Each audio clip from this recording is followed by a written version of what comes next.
If you've come to remember what they tried to forget, you're in the right place.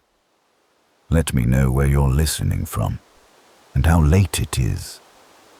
Because the ones who vanish still echo louder after midnight. The knife had no scent, no rust, no blood, no oil to speak of. Just wood along the handle, smoothed down to almost nothing. I held it once, years after the dig was shut down, after the final box was packed and someone locked the gate to the shed. And I remember thinking, it didn't feel like it had ever been used, only gripped. They say it started in 1587, 115 settlers, sent to build a future in a place no one could name without whispering. But it wasn't until 3 summers later that anyone came back. Governor White, they say, arrived in 1590. To silence. No bodies, no fire, no screams. Only one thing remained. Croatoan, carved into the palisade post. And beside it, a second tree, where someone had begun the same word, but stopped. Just 3 letters. Crow. If you've ever seen wood that's been marked in panic, you'll know the difference. These weren't wild carvings. They were deliberate, like someone wanted to leave a sentence and thought better of it halfway through. We don't talk much about the second post. It's easier to say one word was left. One word, one mystery. But I keep returning to that unfinished mark. The half name. It's what kept me here, years later. Long after the others moved on. Long after the box labeled Roanoke, non-evidence, returned, was pushed to the back shelf. I joined the Fort Raleigh dig in 39. Cataloger, nothing more. My job was to record dimensions, document layers of sand, note things like lichen and weathering patterns. But there was one entry I couldn't write. A knife, half buried beneath a pine root, edge dulled from years of pressure. Not English steel, but not native either. An in-between blade, small, like it was meant for hands not yet calloused, and no sheath, just the knife. Alone. That was the first time I felt it. The silence that settles before a name disappears. They never called it murder. They never called it war. They didn't call it anything. Histories will tell you the return was delayed by Spain. White tried for 3 years to get back.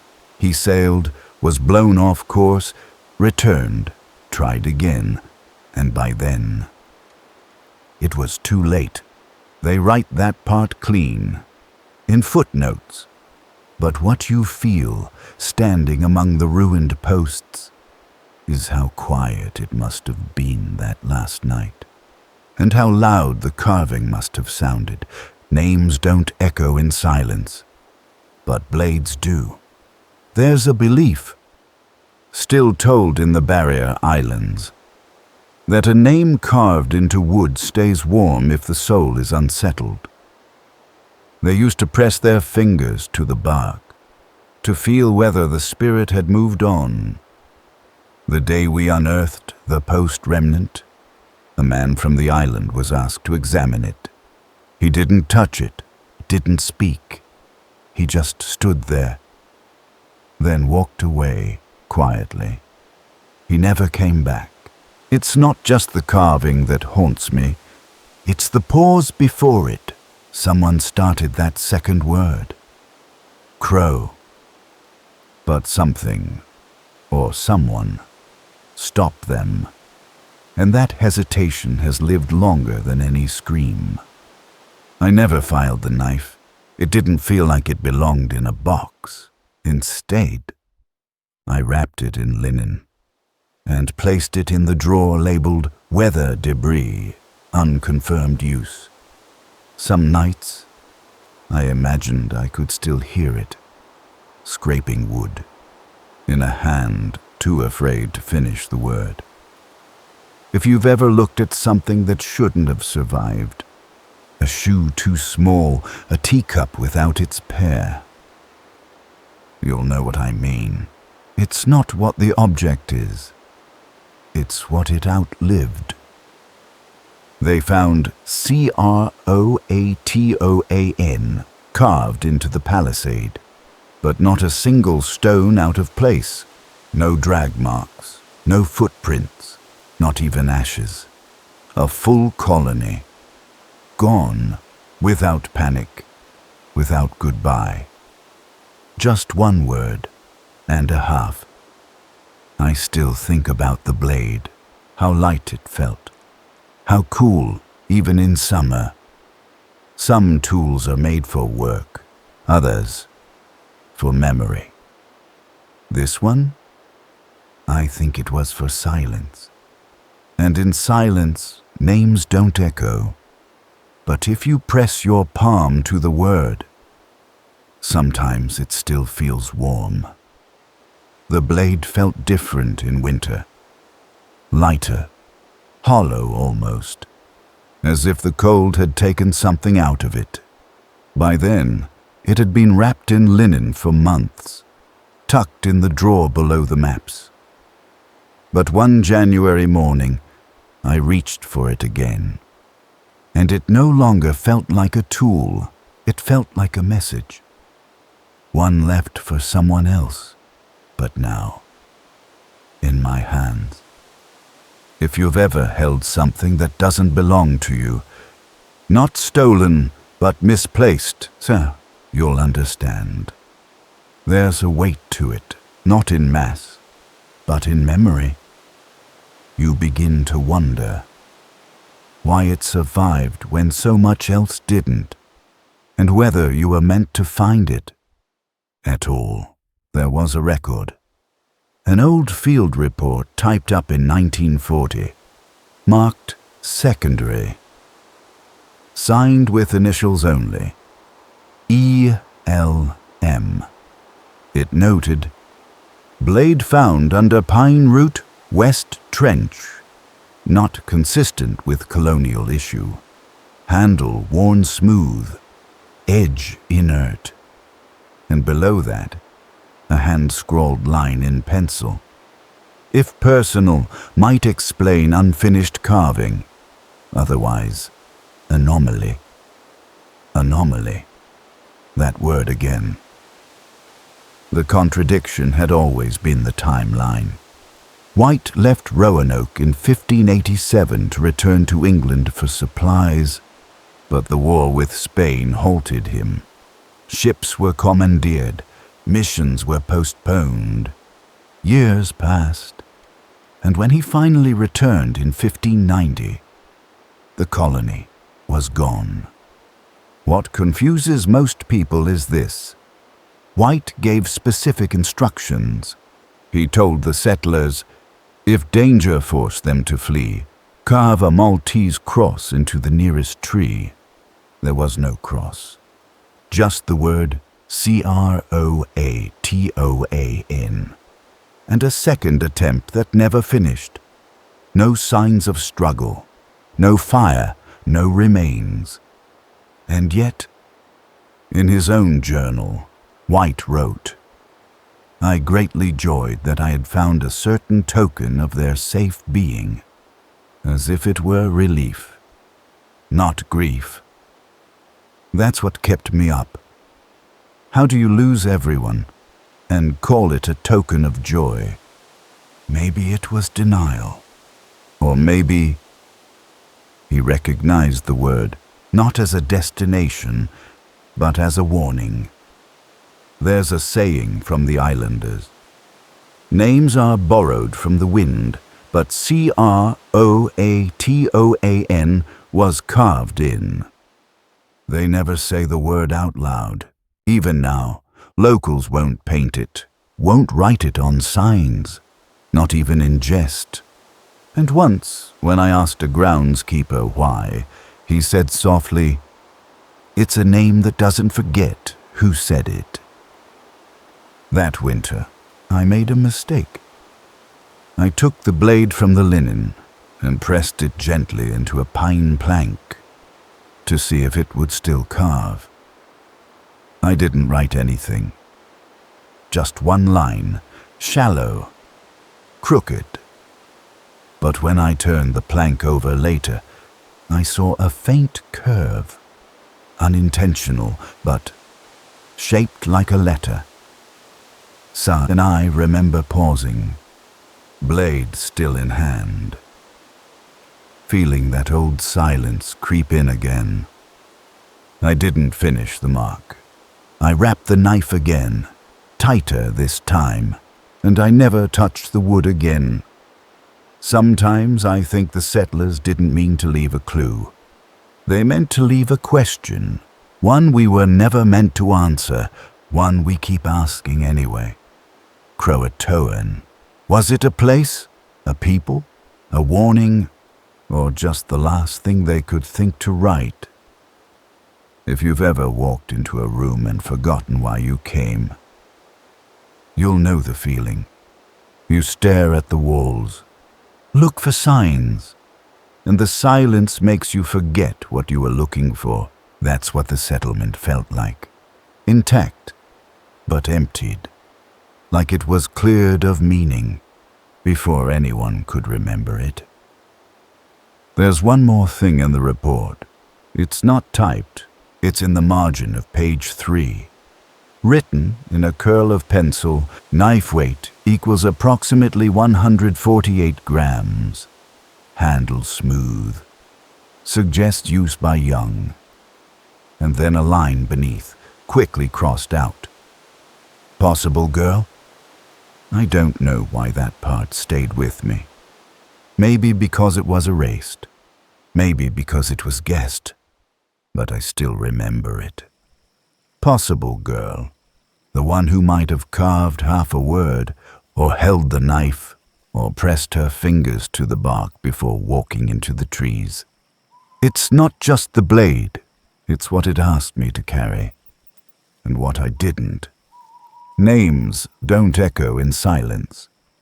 But sometimes, silence starts to sound like a name. The plank was still there. In the corner of the storeroom, beneath a canvas drop cloth, leaning just enough to catch the morning light. The shallow mark I'd made weeks before. Still faint, still unfinished. Still shaped like a letter. Still warm.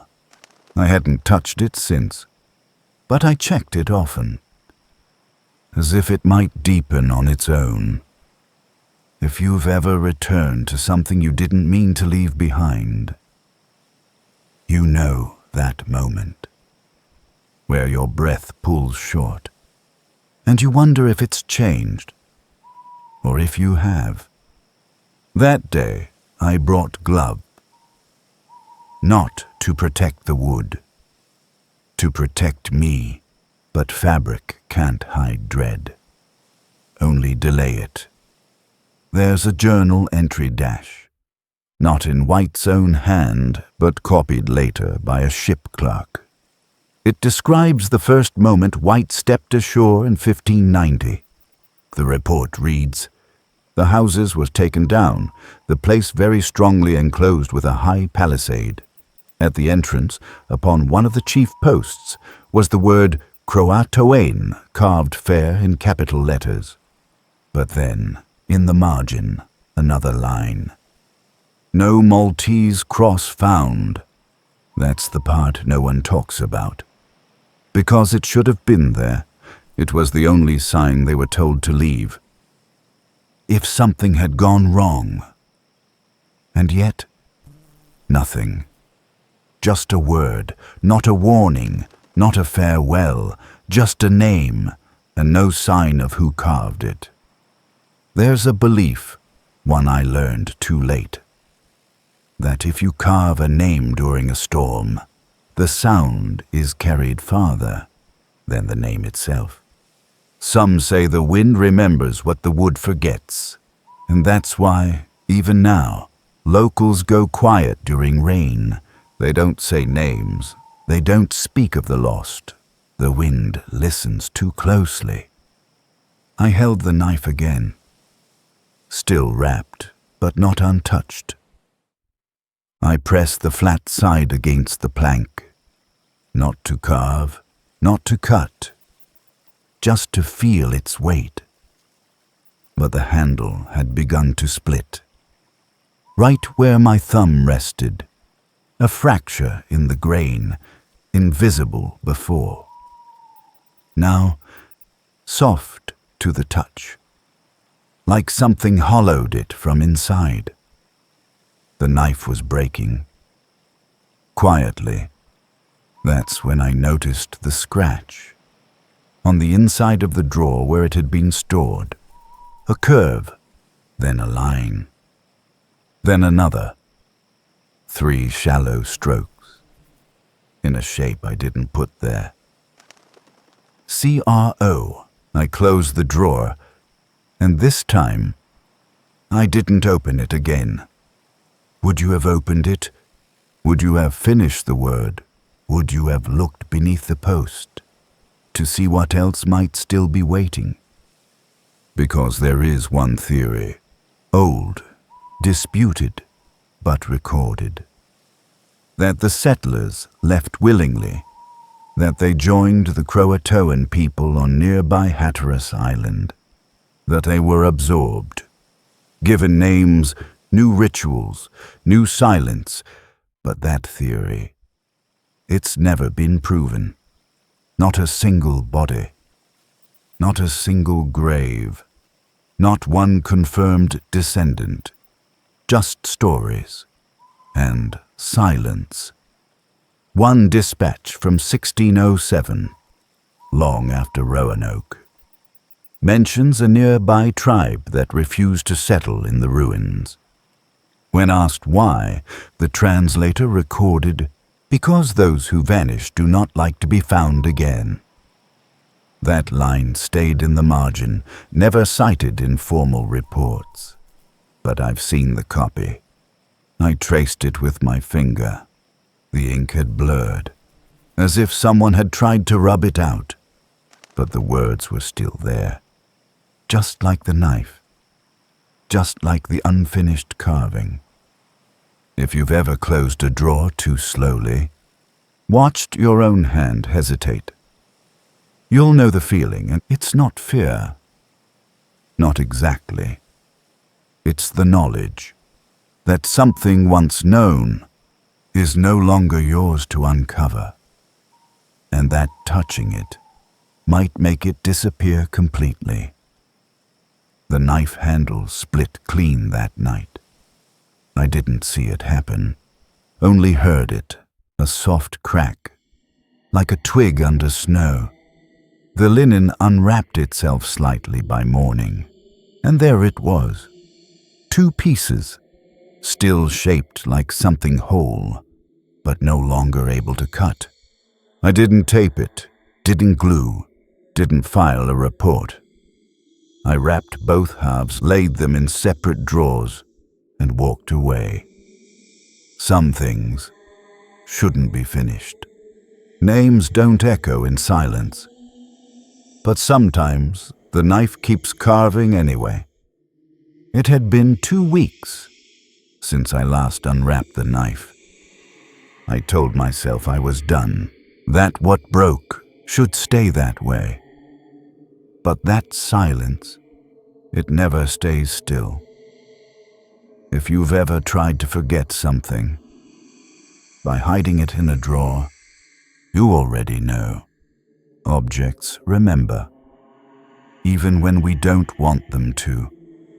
I started hearing it again, that soft carving sound, only this time not in the shed, in my sleep.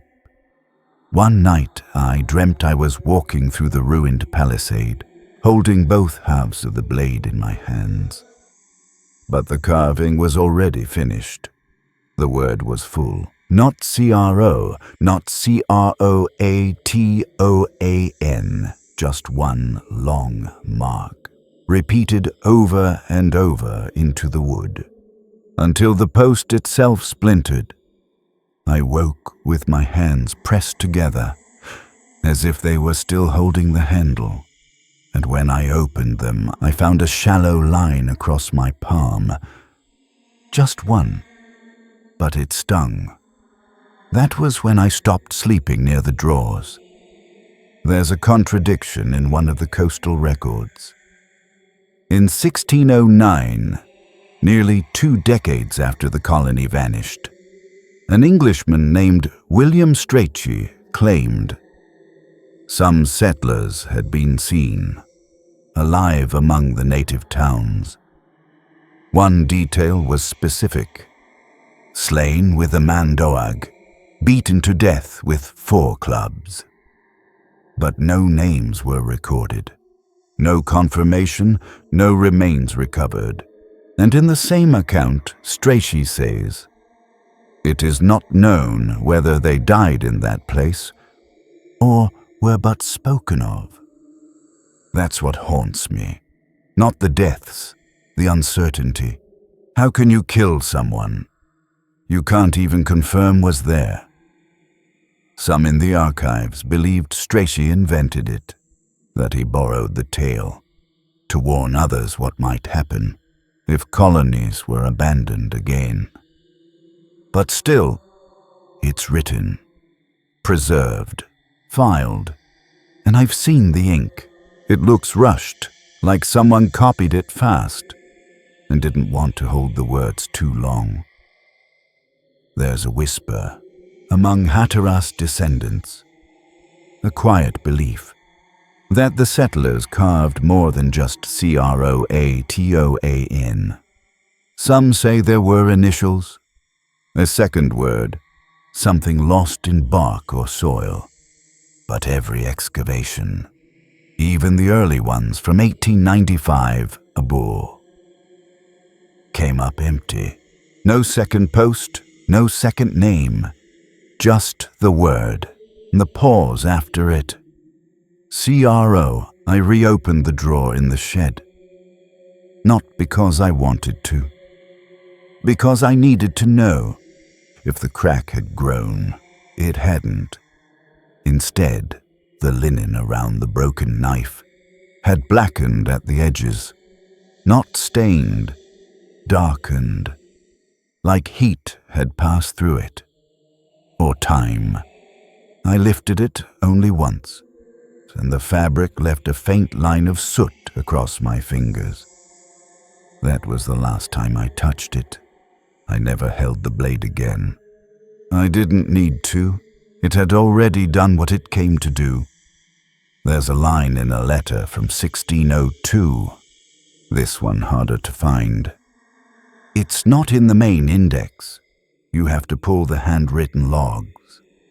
The letter reads, "Some say the mark was a name, others say it was a map. But it was neither. It was a door that shut behind them. That's all.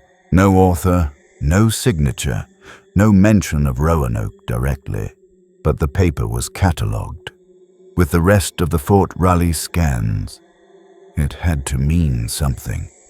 And still, no one's found the door.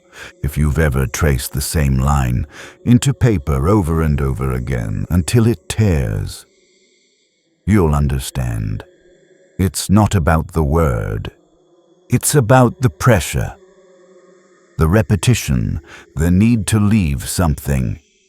When there's nothing left to carry, some people leave names, others just carve silence. She doesn't answer right away. That silence, it changes everything. They used to say, you shouldn't name something that's already disappeared. Not a boat, not a child, not a colony. Because names pull things back, even if they don't want to return.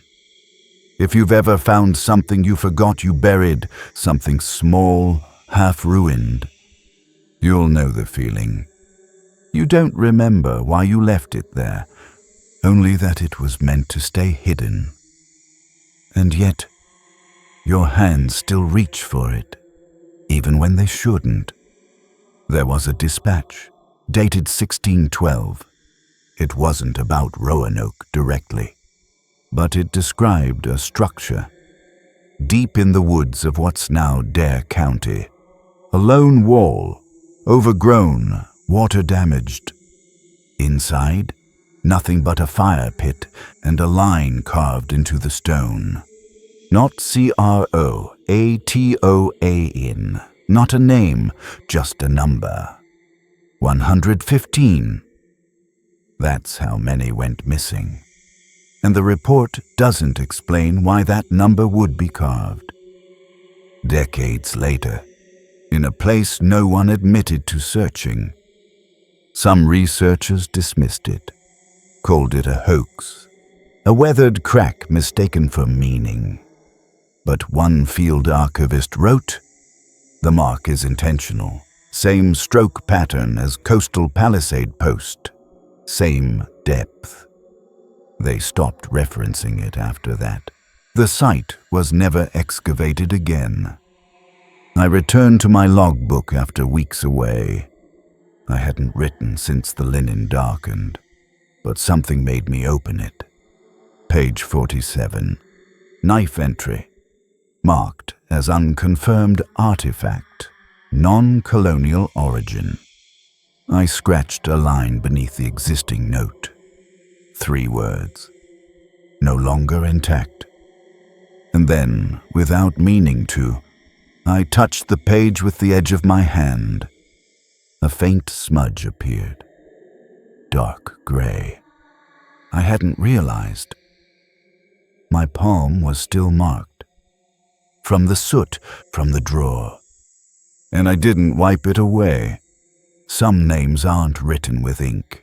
They linger in the oils of skin, in ash, in fear, and in what we don't bother cleaning off. There's a belief on Ocracoke Island, still passed between dock workers and ferry hands, that the word Croatoan should never be spoken. Near open water, they say it calls things back, not spirits, not ghosts, just memories that don't belong to you. That's why some boats leave the dock with a piece of rope, cut and burned on one end, a way of marking that what's left should stay gone. The broken knife never reappeared after that winter. I didn't lose it, but I never saw both halves again. Only the linen, folded, empty, like the weight had been lifted, or taken. I didn't ask which.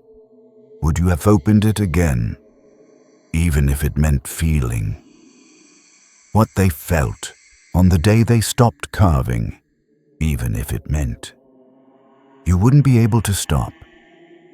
I still hear the sound sometimes. Software scraping, but not in the drawer, not even in dreams. Now, it's in the silence, between words, right before the story ends, right before the name fades. They said it happened once before, on an island that no one could map, and again, somewhere else. Each time, something vanished. Each time a mark remained, a name, a half letter, a number, a knife, but never an answer.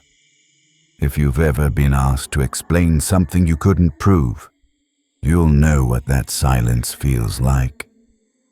The stretch of time between the breath you take and the one you can't. There's one final dispatch, unverified, undated, stamped in red. No prints, no remains, no ashes, only shape, only symbol, only trace. They filed it with Roanoke materials. but it doesn't mention the colony, or the settlers, or the island, just a code at the top. Site ECHO. That was the last page in the box, and someone wrote a note on the inside flap. 4 words. Names don't echo in silence. The wind shifted again last night, same as it did the day White returned, lightless, brittle, and wrong. I lit a small lamp by the shoreline archive and let the sea listen. If you've ever traced someone's name with your thumb, just to feel the groove of absence, you'll know how it ends before the page even turns. I was smoothing old maps when I found it again, not on paper, but pressed faintly into the underside of the wooden drawer itself. The word Croatoan, written in the same scrawl I've seen in 17 logs, carved into wood, but this one was upside down, as if it wasn't meant for someone standing, but someone crouched, someone hiding beneath. It wasn't the carving that chilled me. It was the blade I'd sealed in linen years ago. Gone. Only its imprint remained. A thin rust-dark outline across the cloth, and a scent like charred cedar and wet leather. The Sleepless object, they call it. A carving knife used once in trade and never again found. We kept it here to remember, but it left before we did. Somewhere in the files, there's a log from 1661, not often shown to visitors. No author, no seal, just the phrase, all but one returned, yet none were ever seen. And below it, scrawled in darker ink, a second hand wrote, Croatoan was not a place. I've held that report in silence 100 times and folded it back again. But the longer you hold a silence, the louder it becomes. Commentary cue. Some truths are too soaked in soil to be brushed off with history. Even now, the wind carries something. A breath through the reeds, a crack of branch far too steady to be weather. You ask why I still log the entries. Because if they ever return, even one, even just in name, someone needs to be here, to write it down.